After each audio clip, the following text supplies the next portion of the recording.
जी अस्सलाम वालेकुम। मेरा नाम सफदर अली है और आज मैं विलियम शेक्सपियर का जो ग्रेटेस्ट प्ले जिसे ट्रेजेडी कंसिडर किया जाता है वो द ट्रेजेडी ऑफ हैमलेट है, प्रिंस ऑफ डेनमार्क, ये इसका कंप्लीट नेम है। इसके बारे में कुछ इम्पोर्टेंट फैक्ट्स हैं।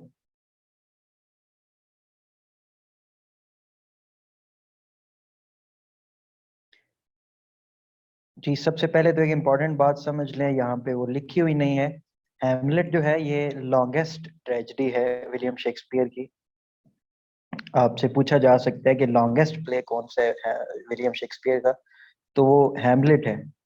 और शॉर्टेस्ट प्ले जो है वो उसका कॉमेडी ऑफ एरर्स है। अच्छा, ये 1600 या 1601 में ये पब्लिक हुआ था, पब्लिश हुआ था। और 1602 में इसकी परफॉर्मेंस हुई। फर्स्ट प्रिंट फॉर्म में ये जो पब्लिश हुआ था वो 1603 में हुआ। और एक कंप्लीट एडिशन में वो एक 1604 में हुआ था। इसके दो एडिशन पब्लिश हुए थे। फर्स्ट एडिशन के बारे में कहा जाता है कि वो लॉस्ट हो चुका है, खो चुका है। वो शेक्सपियर ने इस प्ले को दो बार लिखा था। तो ये जो हमारे पास जिसको हम पढ़ते हैं आजकल, ये एक सेकंड एडिशन है उसका।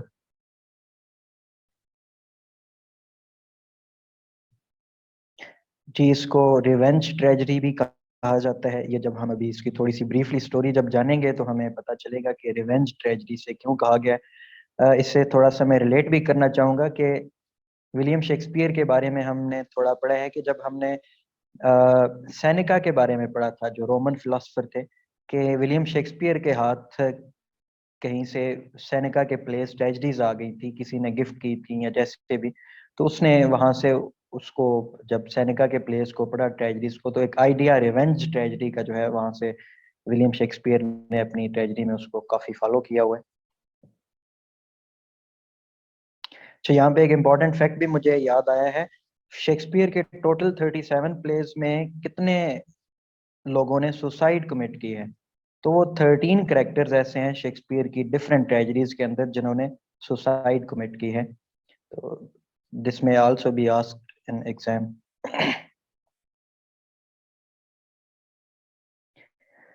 जी, सेटिंग इस प्ले की जो है वो डेनमार्क की है। 13th century Denmark. काफी इवेंट्स जो हैं वो रियल हिस्टोरिक इवेंट्स जो हैं उनकी तरफ इशारा है। एक डेनमार्क और नॉर्वे की वॉर हुई थी उन दिनों में, 11th और 12th सेंचुरी में चल रही थी। तो उन ऐसे इवेंट्स की तरफ भी इशारा इस प्ले के प्लॉट के स्टोरी के दौरान जो है वो अ, जाता है।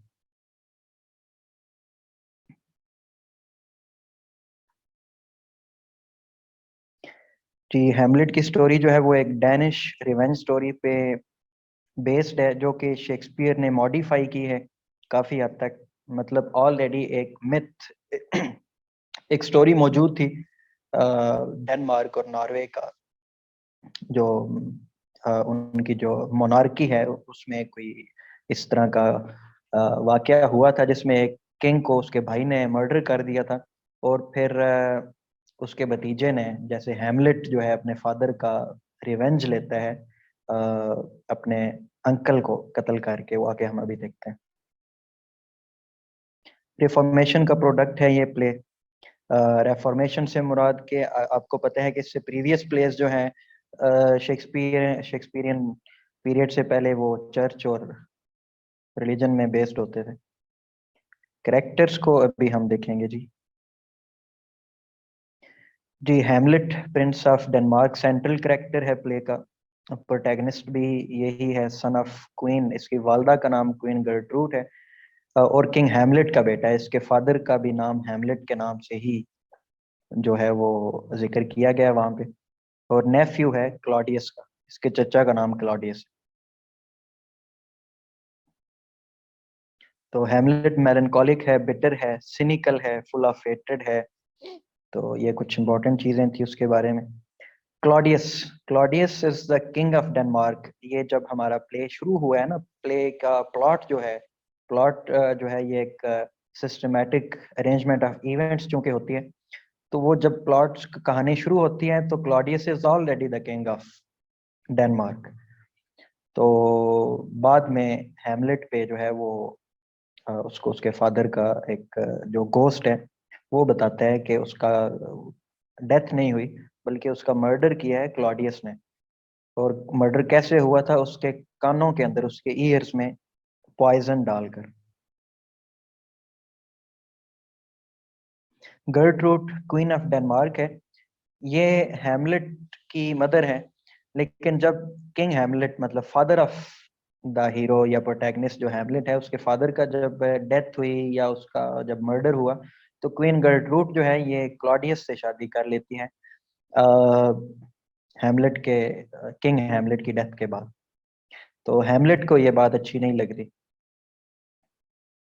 She is shallow, weak woman who seeks affection and status more urgently than moral rectitude or turn।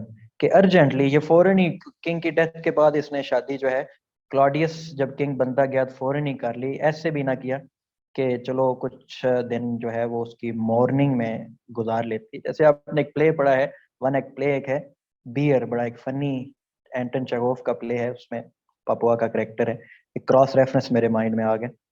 आगे चलते हैं जी। पोलोनियस लॉर्ड ऑफ चेम्बरलेन है। क्लॉडियस की जो किंग क्लॉडियस है हैमलेट का चचा, उसकी कोर्ट में एक पंपुअस और फ्लैटरी किस्म का एक आप कह सकती हैं वजीर है उसका। और उसके बेटे का नाम लार्टीज है और ओफिलिया। ओफिलिया और लार्टीज दोनों उसके बेटे हैं। हैमलेट लव्स ओफिलिया, अभी हम आगे देखेंगे। होरेशियो हैमलेट का बेस्ट फ्रेंड है। ये विटनबर्ग यूनिवर्सिटी में दोनों क्लास फेलोज थे। और वहाँ से उस टाइम से अब तक ये हैमलेट का इंतहाई जो है वो क्लोज फ्रेंड है। He is very sincere and devoted friend, जो कि एंड तक हैमलेट की सपोर्ट करता है। इवन एंड पे जब सबकी डेथ हो जाती है तो आखिर पे होरेशियो बच जाता है, जो कि हैमलेट की स्टोरी भी बाकी लोगों को बाद में सुनाता है।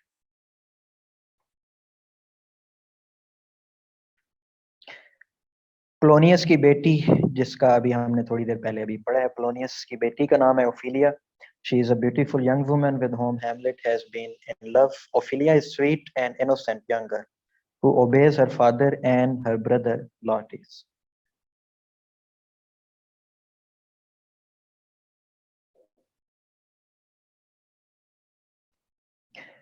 Laertes हम जैसा कि पढ़ चुके हैं, अभी बताया है, पोलोनियस का बेटा है।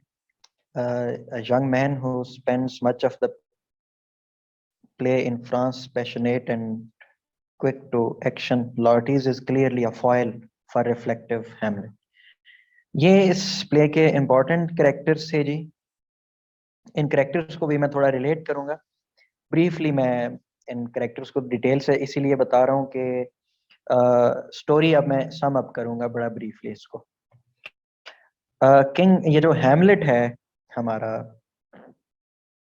प्रोटैगनिस्ट जो हीरो है, उसके फादर की डेथ हो चुकी है। क्लॉडियस जो है वो किंग बन चुका है। हैमलेट को जो है वो ख्वाब में या उसका उसके सामने एक भूत, एक रूह की शक्ल में उसका फादर गोस्ट की शक्ल में जाहिर होता है और उसे बताता है कि वो उसकी डेथ नहीं हुई बल्कि उसका मर्डर किया है उसके चचा ने, क्लॉडियस ने, उसके कानों में पॉइजन डालकर। तो हैमलेट जो है ये काफी मैड होता है, मैडनेस शो करता है, परेशान हो जाता है, सर्टेनिटी और अनसर्टेनिटी का शिकार हो जाता है कि मैं ये इसका बदला लूं या ना लूं। उस मैडनेस के अंदर इसके कुछ इसका फ्रेंड जो होरेशियो अभी हमने पढ़ा है वो, और ये वाले फ्रेंड ये जो आपके सामने अभी है फोर्टिन ब्रेस, और एक दूसरा करेक्टर है, एक और भी इसके साथ एक और दोस्त है जो इसके फ्रेंड्स थे, हैमलेट के क्लास फेलोज थे। इसकी मैडनेस को देख के उसका चचा क्लॉडियस जो है वो हैमलेट को इन दोनों को, उसके फ्रेंड्स को बुलवाता है और कहता है कि चेक करो जरा कि ये हैमलेट को क्या मसला है। उस दौरान हैमलेट एक फिर एक प्ले लिखता है, एक ड्रामा लिखता है, प्ले विद इन प्ले है जी, जैसे आपने हेडा गैबलर के अंदर पढ़ा है हेनरी किप्सन का। तो वो प्ले में पूरी स्टोरी को, उसी स्टोरी को लिखता है हेमलेट के, किस तरह से एक किंग है, उसके भाई ने किस तरह से उसे कत्ल कर दिया, और उस प्ले को फिर किंग क्लॉडियस के सामने रिप्रेजेंट करता है, और पता चलता है कि उसका जो, क्या नाम है उसका, क्लॉडियस जो है, वो परेशान हो जाता है। उसके एक्सप्रेशंस को हेमलेट देख रहा होता है, और उसे पता चल जाता है कि वाकई इसने मर्डर किया हुआ है। वो जो गोस्ट उसको आके बताता है, वो सिर्फ उसका ड्रीम नहीं है, बल्कि ये एक सच है, क्योंकि उसको जिस गुस्से से वो फौरन उठ के चला जाता है, और हेमलेट को फिर वो भेजना चाहता है कहीं दूर। तो ये जो सामने आपके कैरेक्टर नजर आ रहा है, फोर्टिन ब्रेस, और इसके एक और दोस्त के साथ हेमलेट को वो इंग्लैंड भेज देता है एक लेटर के साथ। उस लेटर में उसने किंग ऑफ इंग्लैंड को लिखा है कि जैसे ही हेमलेट वहां पे पहुंचता जाए, इसको आपने कत्ल कर देना।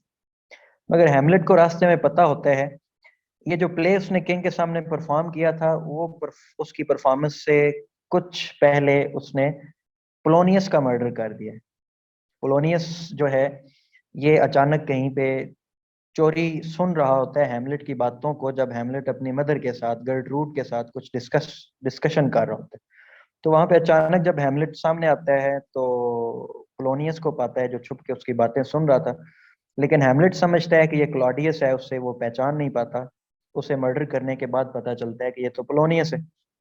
बहरहाल, उस प्ले की परफॉर्मेंस के बाद और वहां से जाने के बाद, जब वो इंग्लैंड की तरफ जा रहा होता है, रास्ते में उसे पता चल जाता है हेमलेट को कि ये तो मुझे उधर मार देंगे। तो हेमलेट वहां से ही फिर वापस चला जाता है डेनमार्क में।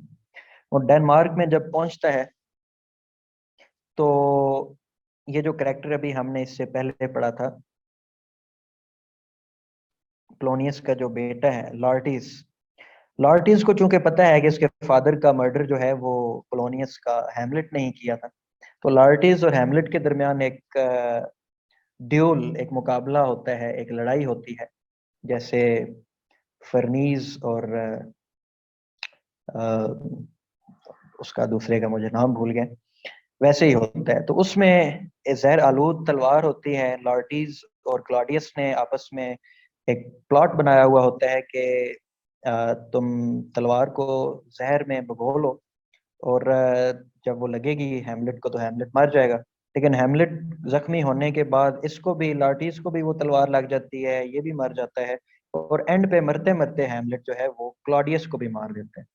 यहाँ पे एक चीज और भी हुई है कि क्लॉडियस ने, एक मशरूब है, एक ड्रिंक है, उसके अंदर जहर मिलाई हुई थी हेमलेट को पिलाने के लिए, लेकिन वो हेमलेट की बजाय उसकी मदर गर्ट्रूड पी लेती है, और उसकी भी डेथ हो जाती है। तो इस प्ले में मैंने कोशिश की है जल्दी जल्दी इसको मैं सम अप करूं, क्योंकि ये बड़ा लॉन्गेस्ट प्ले है विलियम शेक्सपियर का, और इसकी समरी जो है वो लिखी हुई नहीं थी। लिखना पॉसिबल भी नहीं था उससे, तेजी से जरा। तो ये गोस्ट का करेक्टर है, उसके फादर का। तो टोटल इसमें 8 लोगों की डेथ होती है। मैं इंपॉर्टेंट फैक्ट्स इसलिए बता रहा हूँ कि पेपर में ये आ सकते हैं। तो 8 लोगों की डेथ हुई है इस प्ले के अंदर, हेमलेट के अंदर। एंड पे बचता सिर्फ उसका फ्रेंड है, कौन बोला, होरेशियो। उसके कुछ थीम्स हैं, जल्दी जल्दी मैं दिखा देता हूँ आपको।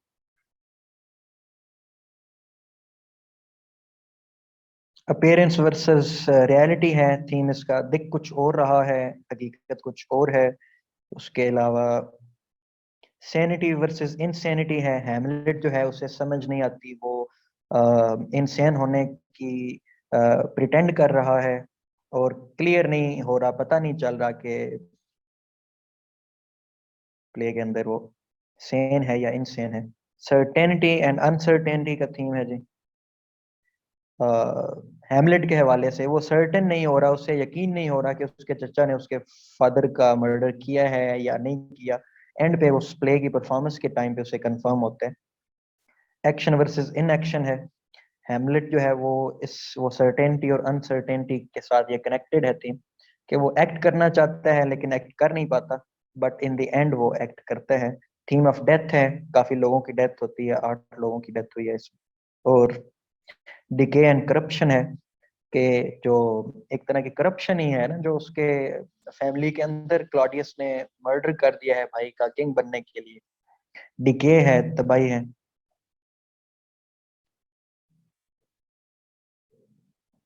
Theme of revenge most important theme है, जैसा कि अभी हमने जॉनरा भी में भी देखा था कि ये ट्रेजेडी ऑफ रिवेंज है। तो Hamlet takes revenge although he himself dies in the end. तो ये प्रेजेंटेशन थी जी। I have tried to finish it as immediately as possible. तो कोई सवाल हो आपका?